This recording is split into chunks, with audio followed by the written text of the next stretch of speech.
I challenged this AI to escape 4 completely different rooms in Minecraft, each designed to test a new ability.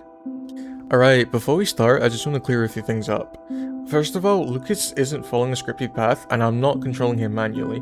Every movement you see is chosen by an AI agent using only some basic information about himself and the environment around him. So, what can Lucas actually do?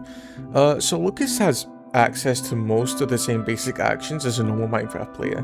He can move, he can turn, he can jump, punch, and interact with things, although he can't really manage an inventory, so anything too complex is where he fails.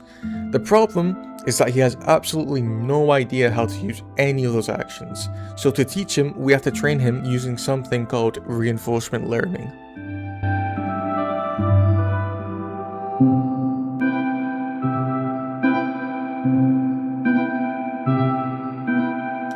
At the beginning, Lucas has absolutely no idea what he's doing. His movements are basically random. So to teach him, what we do is we reward actions that bring him closer to completing the room. But if he does something that takes him further away, like for example wasting time, failing the room, or dying, then we give him a penalty.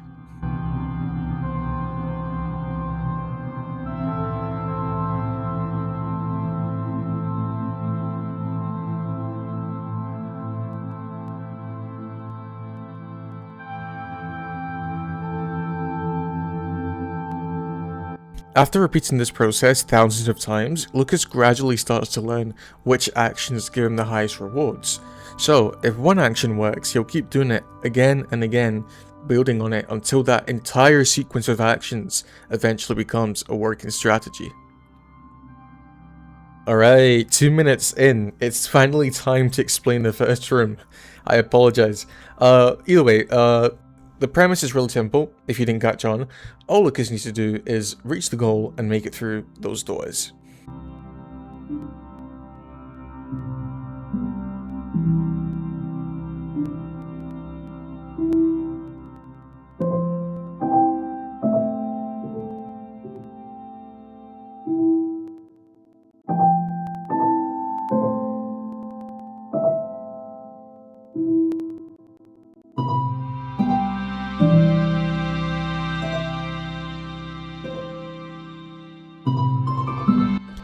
Eventually, after enough practice, those repetitive movements started to turn into something more consistent. And for Lucas, this was the attempt where everything finally came together.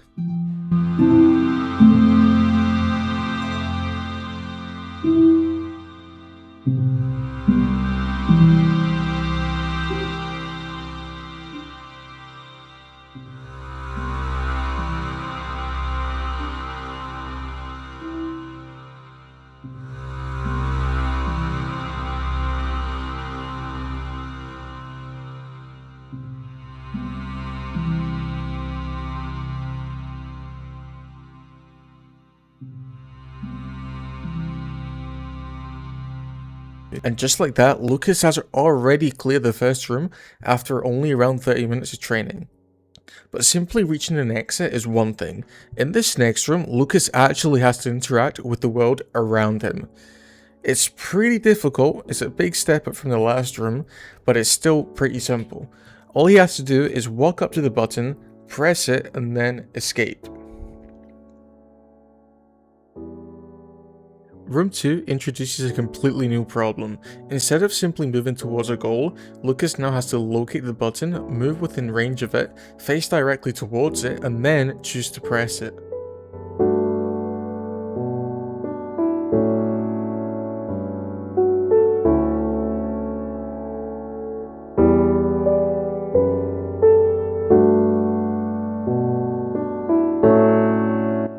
Alongside rewarding Lucas for moving closer to the button, I also decided to give him a small reward whenever he turned towards it. This encourages him to face the right direction and eventually start walking to it. But the largest reward really only came from actually pressing the button, since that's the whole point of the room.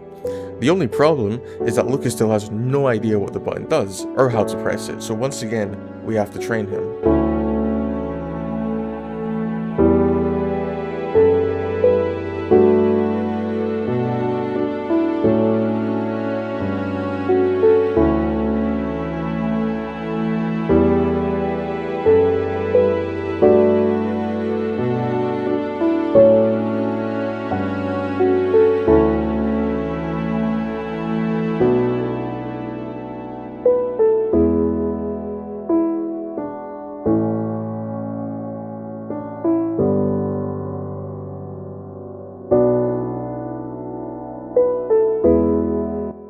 And in case you're wondering why he's called Lucas Zero, that's because he isn't training alone. I have right now 8 different versions of Lucas training in separate copies of the room at the same time. This not only helps him improve faster, but also cuts the total training time by a huge amount. Without all 8 agents running at once, this room would probably take roughly 5 times longer. And as you can see, it's already starting to work. Lucas is getting closer to the button and repositioning himself, trying to find the right angle to actually press it.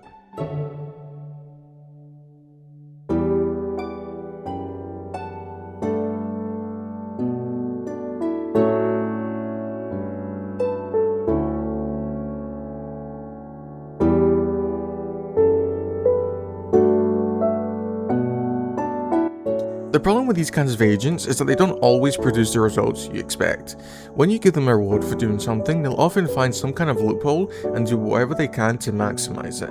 For example, before I mentioned that Lucas gets rewarded for looking towards the button, but if that reward were continuous, meaning he could do it multiple times, he could just stand still, stare at the button, and farm rewards forever.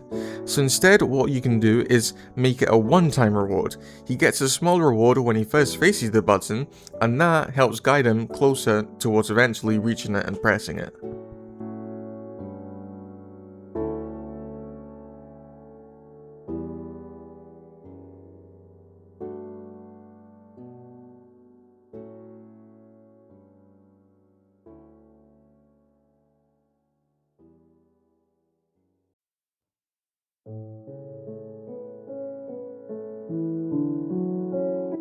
Okay, Lucas has made it to room 3, and this one works a little differently from the previous rooms.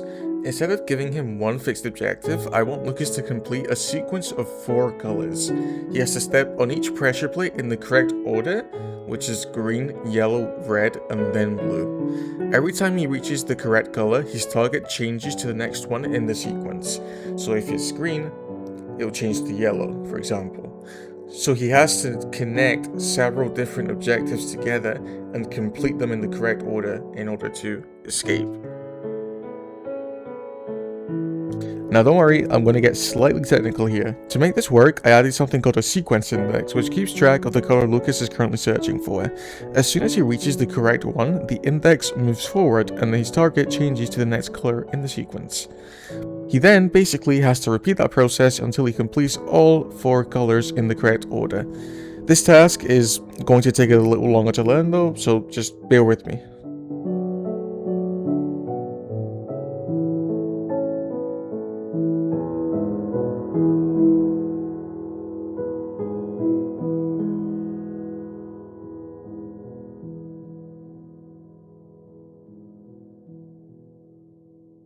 Alright, so we can already see Lucas coming out of the little spawn area and actually pressing that first button.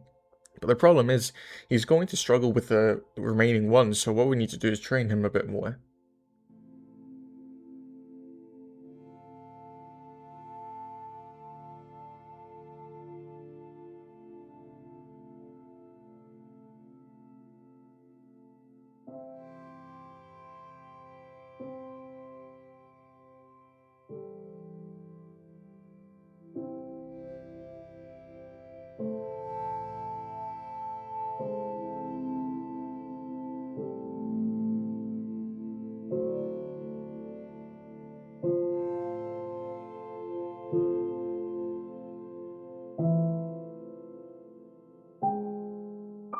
Alright, so you might have noticed that during the time lapse, Lucas stepped on a few of the wrong pressure plates. The reason the sequence matters is that without it, Lucas could eventually complete the room just by wandering around and accidentally stepping on every color. By making the challenge sequential, only the correct pressure plate counts at each stage. That means that Lucas has to learn which color he should move towards next, rather than completing the sequence purely by accident.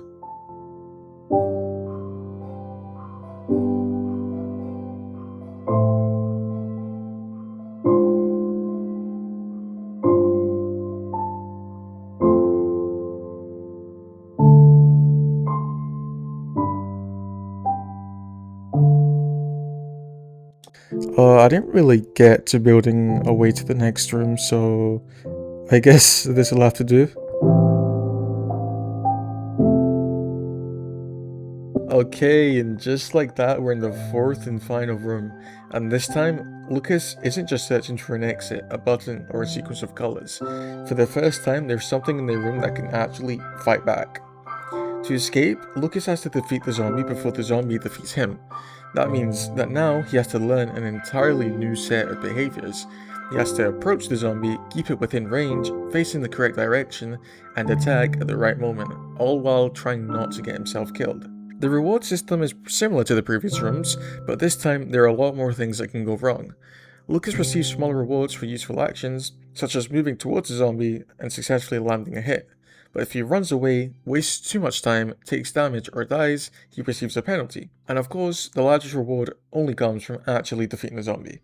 Until now, Lucas only had to navigate and interact with a mostly predictable environment, but in this room his target is constantly moving, attacking, and reacting to him, which makes it so much harder for him. So now, let's find out if he can actually fight.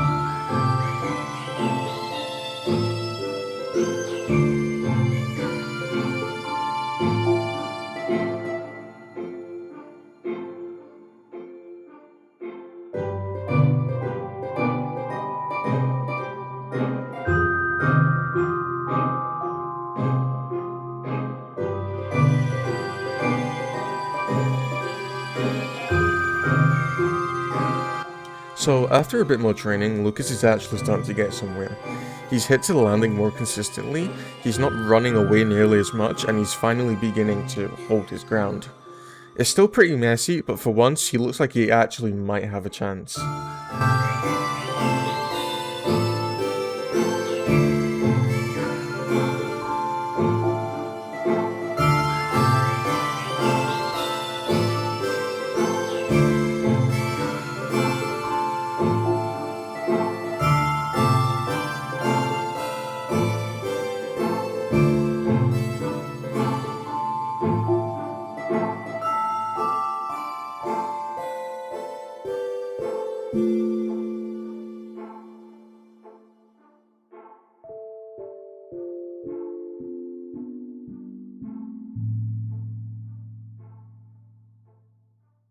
Yes, Lucas, you actually did it. You made it through every single room.